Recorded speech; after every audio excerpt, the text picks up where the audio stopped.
All right. Hey YouTube, I'm Lucky, and this is your weekly Xur loot and location PSA. He's on Nessus near the Watcher's Grave in his one of 3 locations.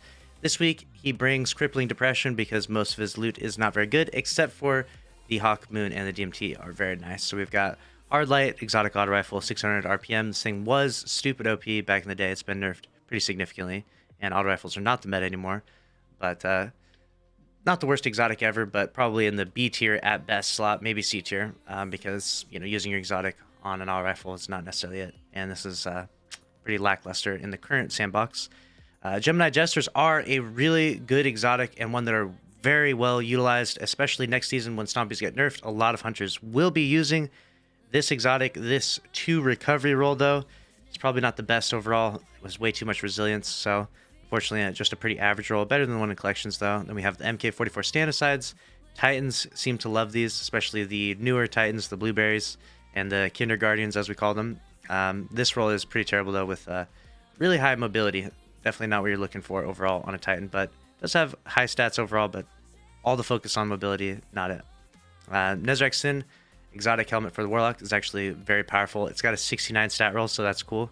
Funny number, and the overall distribution isn't bad. This is easily the best exotic out of all these options. So really high discipline, 26 discipline, respectable recovery. Definitely worth grabbing for your Warlock if you don't have a better stat roll than that already. As far as weapons go, we have the 7 Seraph Carbine. It's a 450 RPM odd rifle. There actually is a cool roll of this where it has like Vorpal and then a better mag perk here with like, I believe, high caliber rounds, but for stunning champs and stuff, but this is not that roll. We have Gian 7 with Zen Moment Outlaw, definitely not a very good roll. The False Promises, 360 RPM auto rifles are terrible, and this has Sympathetic Arsenal on it, which is going to be, especially make this terrible. Don't grab that. The Timeline's Vertex showed up, which is exciting, and Bugged Xur will have potentially a different roll of this when he shows up, so look forward to Bugged Xur and put the potential of a God roll of this, but this roll is not the God roll. Lead from Gold is good for GMs and Snapshot, more for PvP, so kind of a bad roll because it splits between the two. Widow's Bite, 140 RPM, firmly planted opening shot. Not it. Definitely not it. Maybe next season with the adjustments to Sniper ADS, this could be decent because you supposedly might not need Snapshot next season. So if that is the case, maybe this could be good, but that's up to you to decide if you want to grab that. Then we have Negative Space with Tireless Blade and Surrounded. Not the God roll, not even close. Frozen Orbit with Moving Target High Impact Reserves, unfortunately not the best roll of that either. Armor is actually really bad this week. We got 56 stat roll, 54, 53, and 57. And I'll go over the Warlock and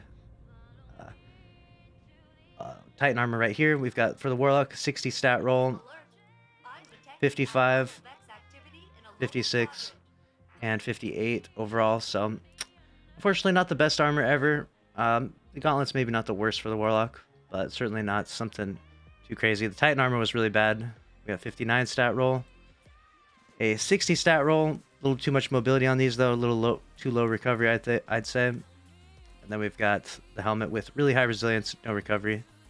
And then this pair of boots has a good distribution, but really low overall stat with 53. So not the best armor this week, but the last bit that is actually quite interesting is the Hawk Moon has Rangefinder, which is arguably the best perk that this can roll with. So you might want to grab that. And the DMT has Vorpal, which is pretty awesome, and has high cal. So this is definitely a really, really good roll of the DMT. Probably worth grabbing, even though this thing has been nerfed pretty substantially. If it is a big map in PvP, this thing still shreds and does really well and is in the top 10 for trials. So keep that in mind. And that's going to be a wrap for this week's Xur PSA. If you found this video helpful, make sure to subscribe with notifications on. I'll keep you up to date on all the news in Destiny 2.